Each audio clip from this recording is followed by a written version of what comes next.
하나님 말씀 보겠습니다. 누가복음 12장 35절에서 43절까지 말씀입니다. 신약성경 116쪽에 있습니다. 하나님 말씀입니다. 누가복음 12장 35절에서 43절까지 한 절씩 교독하고 43절은 함께 읽겠습니다.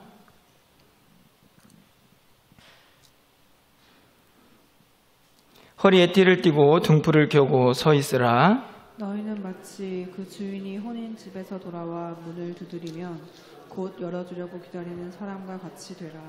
주인이 와서 깨어 있는 것을 보면 그 종들은 복이 있으리로다.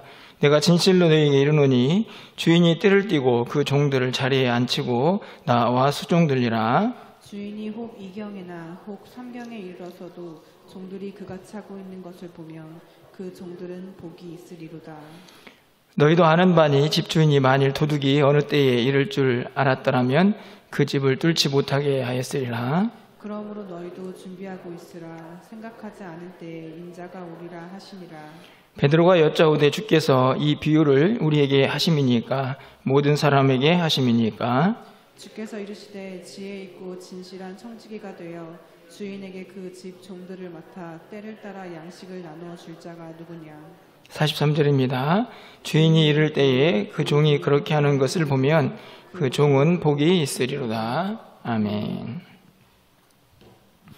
할렐루야. 네, 코로나가 계속 확산되어서 그런지 굉장히 많은 분들이 기도에 참석을 못하셨네요. 하지만 함께 하시는 우리 교회에서 기도에 동참하시는 분들, 또 영상으로 또 가정에서 동참하시는 모든 분들 가운데 성령의 임재가 강하게 역사하는 그런 기도의 밤이 되기를 간절히 소망합니다. 12월을 보내고 있습니다. 이제 10일이 지나고 20일이 남았는데요. 여러분의 12월은 어떠신가요? 바쁘십니까? 아니면 그냥 늘 평상시와 다름이 없으신가요? 사람마다 다를 수 있겠지만 대부분의 많은 사람들이 이제 한 해를 마감하고 또 새로운 한 해를 준비해야 하는 시점이 있기 때문에 마음이 이래저래 분주할 수도 있고 조금은 심란할 수도 있다 하는 생각을 갖게 됩니다. 우리의 형편과 상황은 어떠한지 간에요. 사실 이 12월은 우리의 신앙의 어떤 절기상으로 보면 매우 중요한 시기입니다. 왜냐하면 예수님께서 이 땅에 오신 성탄절을 기점으로 해서 이 땅에 오신 예수님을 우리가 기쁨으로 또 맞이하고 또 영광을 돌리고 뿐만 아니라 다시 오실 예수님을 우리가 기대하고 또 사모하면서 살아가야 하기 때문이죠. 그것을 다짐하는 매우 중요한 시기가 바로 이 12월 한 달 안에 포함이 되어 있습니다. 그래서 절기상으로 보면 대림절이다라고 해서 많은 교회들이 이 절기를 예수님을 기다리고 사모하는, 그것을 다시 묵상하고 붙잡는 그런 시간으로 삼는 것을 종종 볼 수가 있습니다. 바로 예수님의 오심에 대해서 이미 오셨지만 또 다시 오실 재림의 예수님을 기대하는 그 모습들, 그 마음들을 다시 한번 확인하고 붙잡는 그런 시간으로 보내고 있다는 것이죠. 그런 의미에서 오늘 본문을 가지고 우리는 또 우리 예수님의 오심을 어떻게 기대하고 사모해야 하는지 함께 좀 말씀을 나누면서 기도하는 시간을 가지려고 합니다. 오늘 본문에는요, 다 있지는 않았지만 두 가지 비유가 함께 묶어져 있습니다.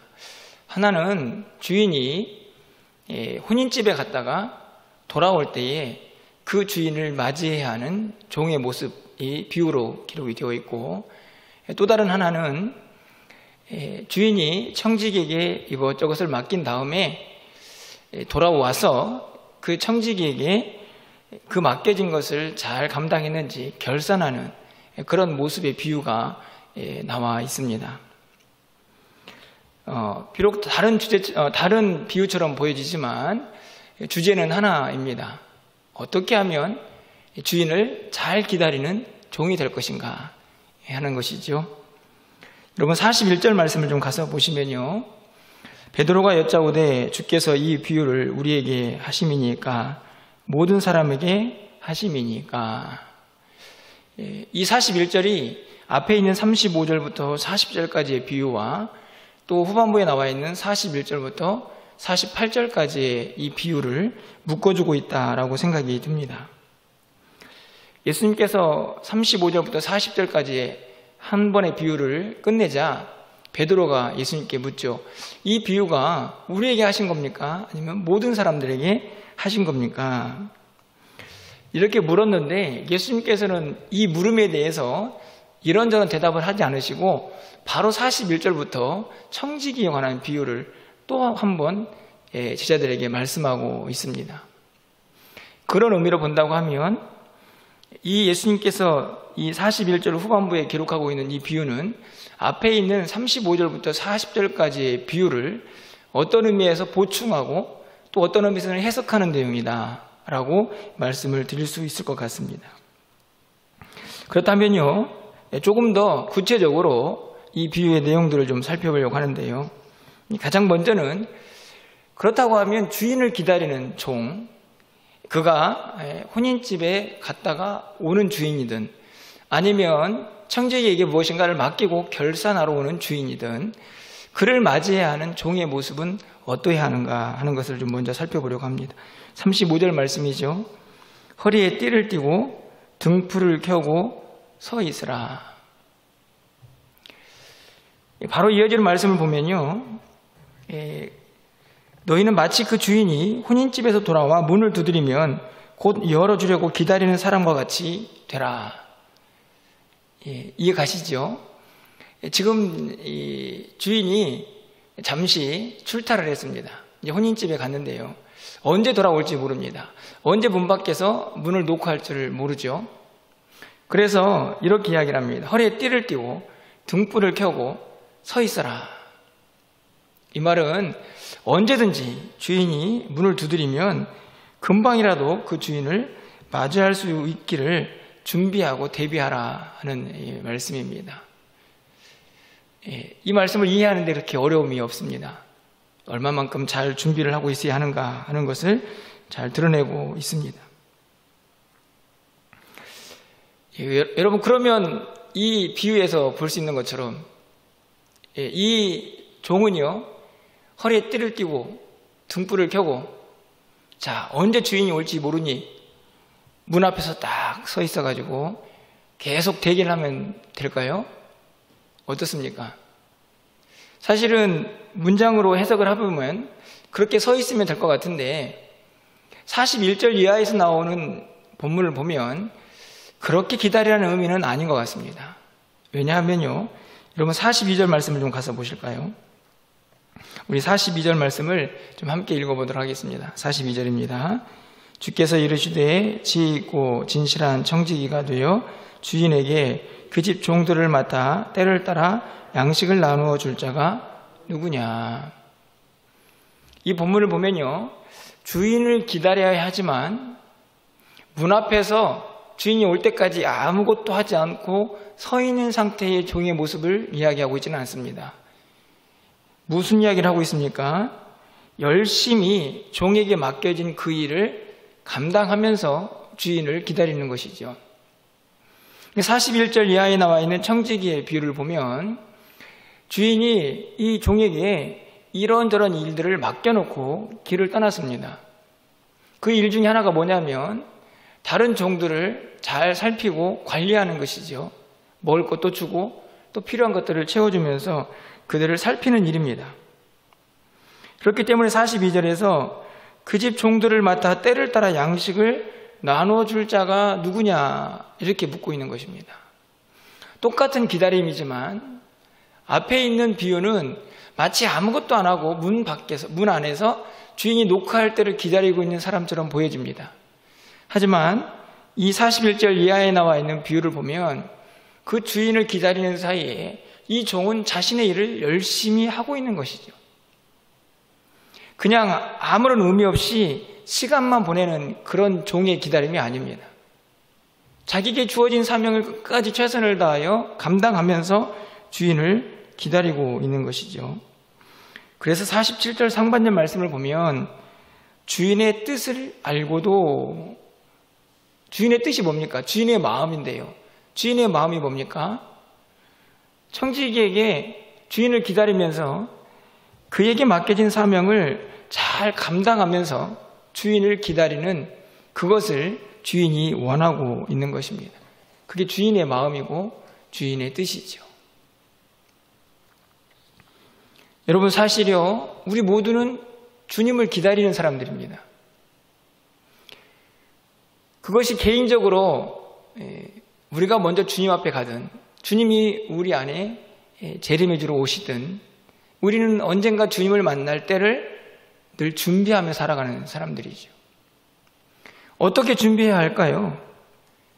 그냥 오늘 이 전반부에 있는 35절부터 40절까지 있는 이 종처럼 준비를 하고 기다리되 깨어 있으되 이 42절에 있는 말씀처럼 주인이 맡겨진 그 일들을 최선을 다하여 감당하면서 그 주인을 기다릴 수 있는 사람들이 되어야 한다는 말씀입니다. 이전에 이 시한부 종말론을 외치는 사람들의 주님을 기다리는 모습을 본 적이 있지 않습니까? 다 팽개치고 어딘가에 가서 주님을 만날 그날을 준비하고 있는 그들의 모습이 지금도 제 생각 속에, 제 머릿속에 선합니다. 주님은 과연 그런 기다림을 요구하고 계십니까? 그렇지 않죠? 주님을 깨어서 기다리되 주님 앞에 가는 그 순간까지 자기에게 주어진 사명을 계속해서 감당하며 주님의 뜻에, 주님의 마음에 합당하게 살아가는 것입니다. 그것은 나이와 상관이 없습니다. 그 기다림, 사명을 감당하면서 기다리는 그 모습은 우리의 연수, 그것과 상관없이 주님 앞에 가는 그 순간까지 우리는 우리에게 주어진 사명을 감당하면서 깨어서 그 주님을 맞이할, 그 주님을 만날 준비를 하면서 살아가야 한다는 말씀이죠. 여러분 어떠신가요?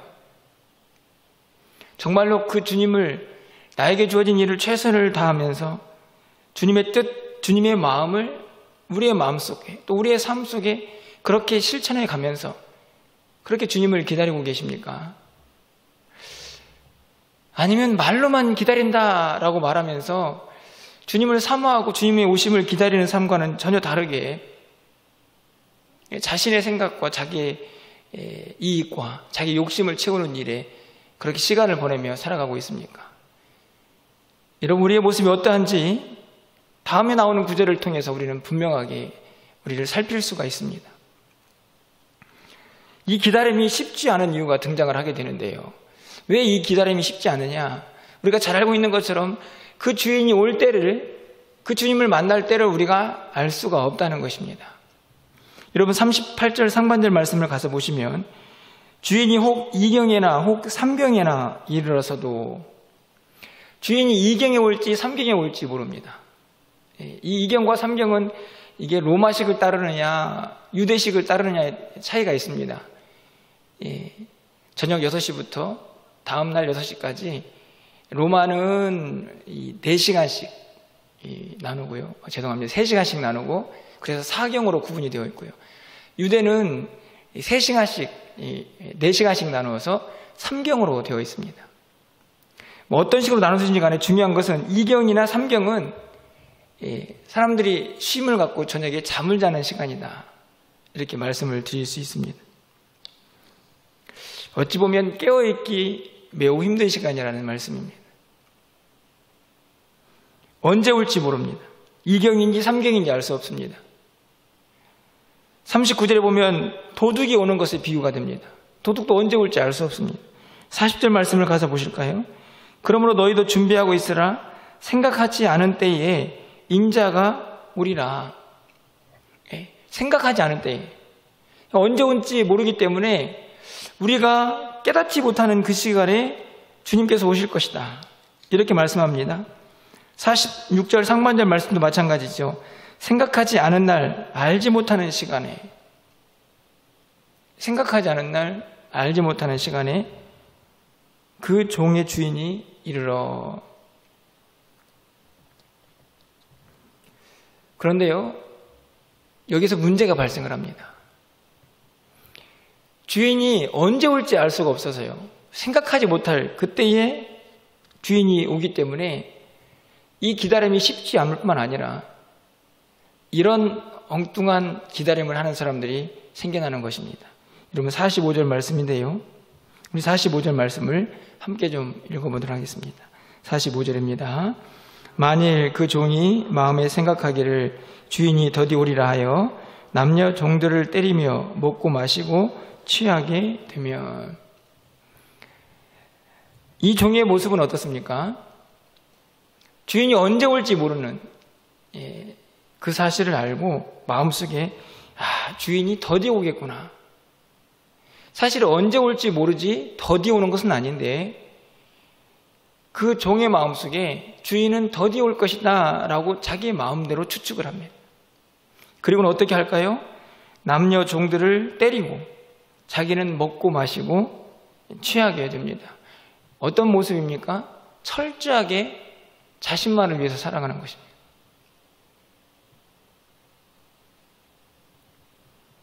주인이 그 청지기에게, 그 종에게 맡겨놓은 사명이 있는데 그것들을 다 무시한 채 종들을 아무렇게나 대하고 그리고 먹고 마시면서 취하며 그 주인을 기다리는 시간을 허비합니다.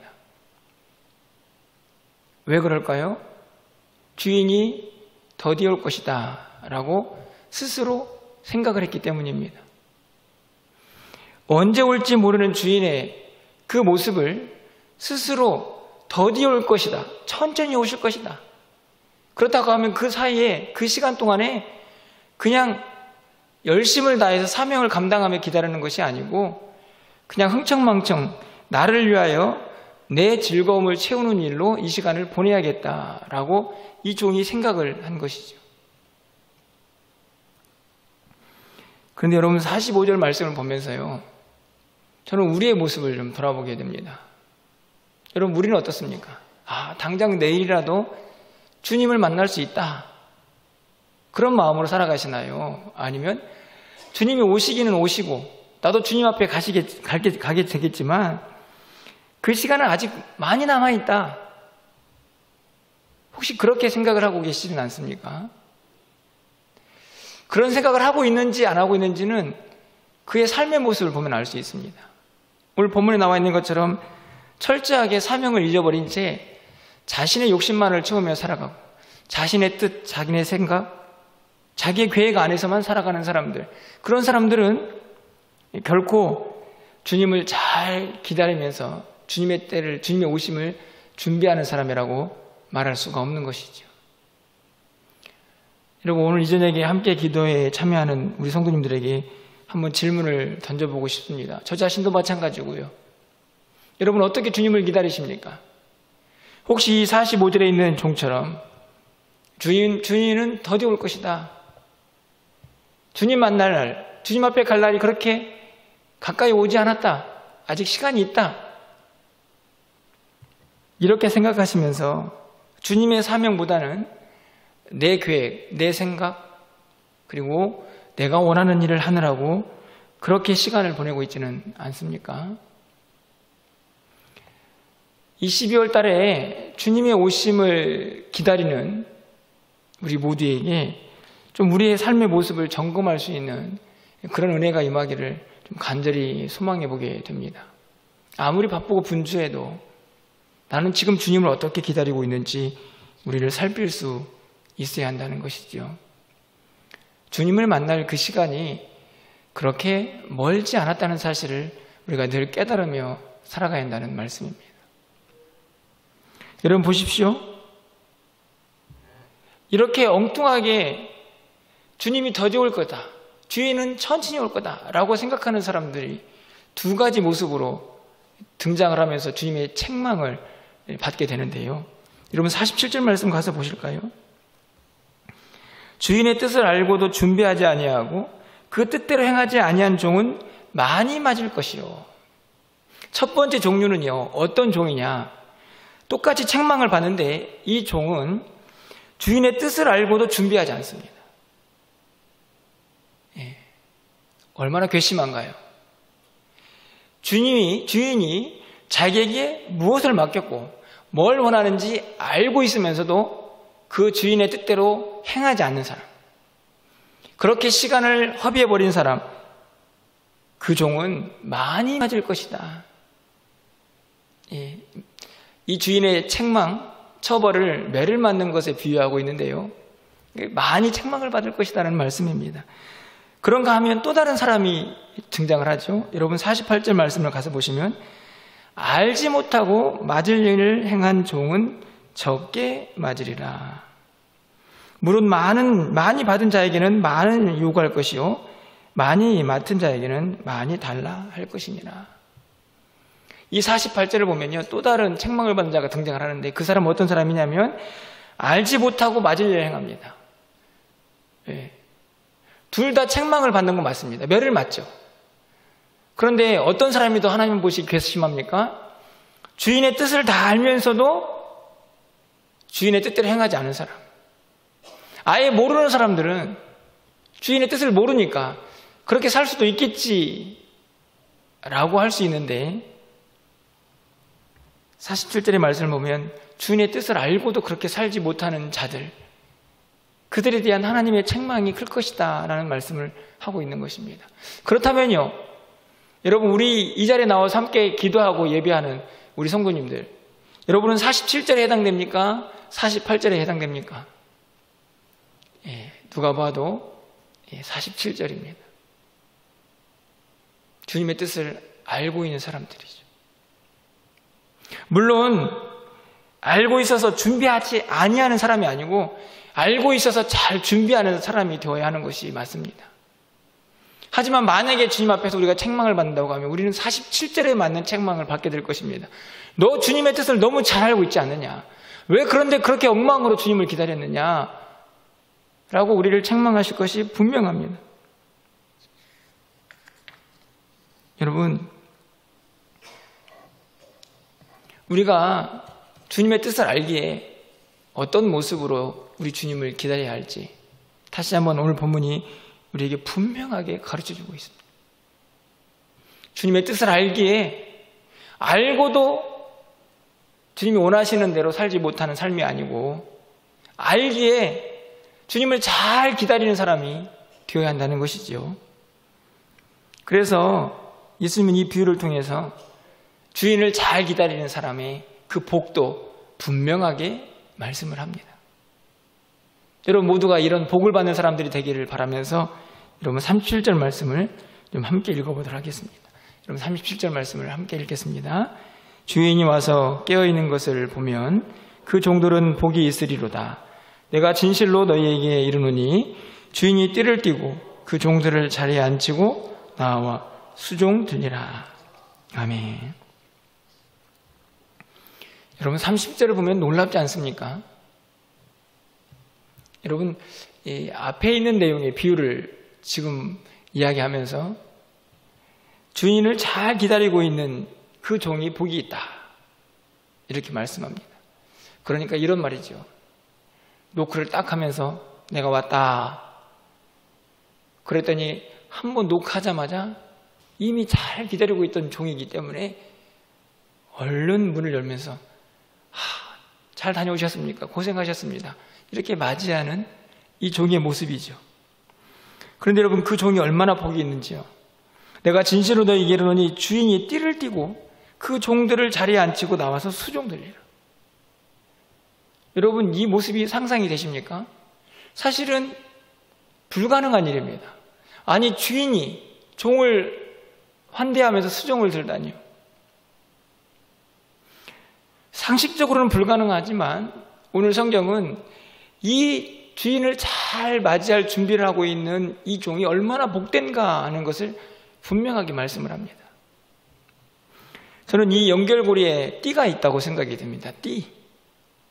여러분 35절 말씀을 가서 보시면요, 이 종이요 주인을 어떻게 기다립니까?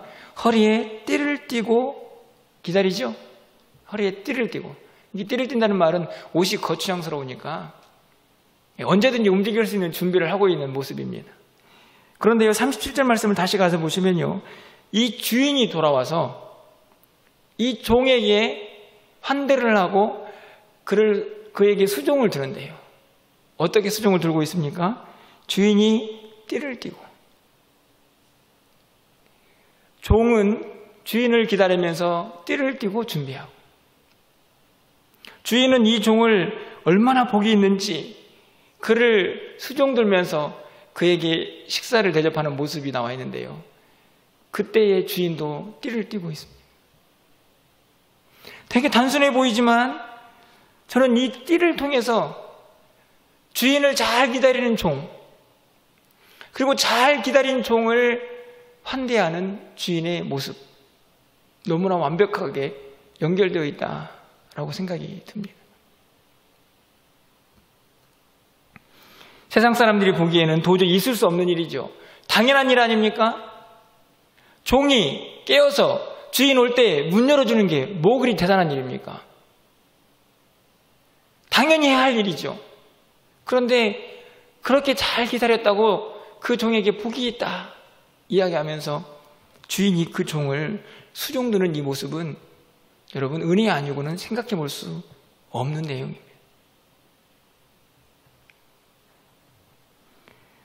저는 그래서 이 복이 은혜다, 은혜다라고 여러분에게 말씀을 드리고 싶습니다.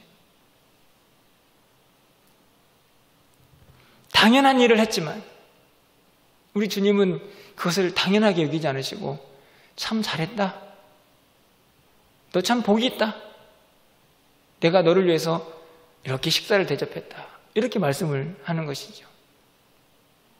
여러분 은혜 아닙니까? 여러분 43절 44절에도 마찬가지입니다. 주인이 이를 때에 그 종이 그렇게 하는 것을 보면 그 종은 복이 있으리로다. 내가 참으로 너에게 이르노니 주인이 그 모든 소유를 그에게 맡기리라. 이것도 은혜지요. 주인 것이지만 그 모든 것들을 종에게 맡기는 그 복을 이 종이 누리게 됩니다. 은혜 아니고는 상상도 할 수 없는 일이죠. 여러분, 이 복이 누구에게 임하여 있습니까? 깨어서 주인을 맞이할 준비를 잘하는 종에게 준비되어 있는 복입니다. 매를 맞고 그 매가 얼마나 커야 하는지 그렇게 구분되는 사람이 아니고 주님을 잘 기다려서, 주인을 잘 기다려서 주인에게 복이 있다 칭찬받고 주님이 약속하신 상상할 수 없는 은혜를 경험하는 사람, 그런 사람이 되기를 오늘 주님께서 우리에게 원하고 바라시고 계시는 것이죠. 그런 사람은 다른 사람이 아니고 다시 본론으로 돌아가면 우리에게 주어진 시간 최선을 다해서 사명 감당하고 매 순간 매 시간마다 주님을 기억하면서 주님의 뜻, 주님의 마음 우리의 마음속에 새기고 그것을 향하여 나아가며 그것을 붙잡고 살아가는 그 사람이 깨어서 잘 준비된 사람, 그래서 주님 만났을 때에 그렇게 큰 은혜를 복으로 받을 수 있는 사람이라는 사실을 본문이 우리에게 가르쳐주고 있는 것입니다. 여러분, 기다림은 양면성이 있다고 생각이 듭니다. 어떤 누군가에게 기다림은요, 몹시 고통스러운 시간일 수 있습니다. 그래서 그 기다림이 불안하고 조바심 나게 하고, 그래서 어떤 사람들은 기다리지 못하고 포기해버린 사람도 있습니다. 하지만 어떤 사람은요, 그 기다림이 소망이 되고, 그 기다림이 희망이 되고, 그 기다림이 오늘을 살게 하는 힘이 되는 사람도 있습니다. 여러분은 어느 쪽에 속한 사람이십니까? 여러분에게 주님이 오시는 그날을 기다리는 그 기다림은 어떻게 작용을 하고 있나요? 주님 만날 그날이 여러분에게 지금 오늘 이 힘겹고 버거운 이 땅을 살아가는데 소망이 되고 힘이 되고 있습니까? 능력이 되고 있습니까? 아니면 왜 주님 안 오시나? 불안해하고 초조하고 염려하고, 그래서 그냥 대충 살다 가자 이렇게 포기해버리고 자포자기하는 그런 기다림이신가요? 여러분, 간절히 바라기는 여러분, 이 기다림이 여러분에게 소망이 되고 이 힘들고 어려운 삶을 살아가는 힘과 능력이 되기를 간절히 소망합니다. 그러기 위해서는요, 반드시 여러분의 시간을 살면 안 됩니다. 제가 늘 드리는 말씀이지만 주님의 시간을 사셔야 합니다. 그 주님의 시간을 사는 것은 다른 것이 아닙니다. 내 뜻, 내 생각대로 사는 게 아니고 주님이 원하는 시간, 주님의 시간 속에서 주님의 뜻, 주님의 생각을 붙잡고 주님이 가라고 하면 가고 주님 멈추라고 하면 멈추고 그렇게 살아가는 것입니다. 그게 주님의 시간 속에서 사는 사람입니다. 그런데 어찌된 일이니 자꾸만 우리는 우리의 시간 속에 살아가죠. 내 생각, 내 고집대로, 내가 원하는 대로, 내가 하고 싶은 대로 다 하면서 주님을 기다린다 말하지만 그것은 주님을 기다리는 삶이 아닙니다. 그냥 내 욕심 채우며 내 뜻대로 사는 것이죠.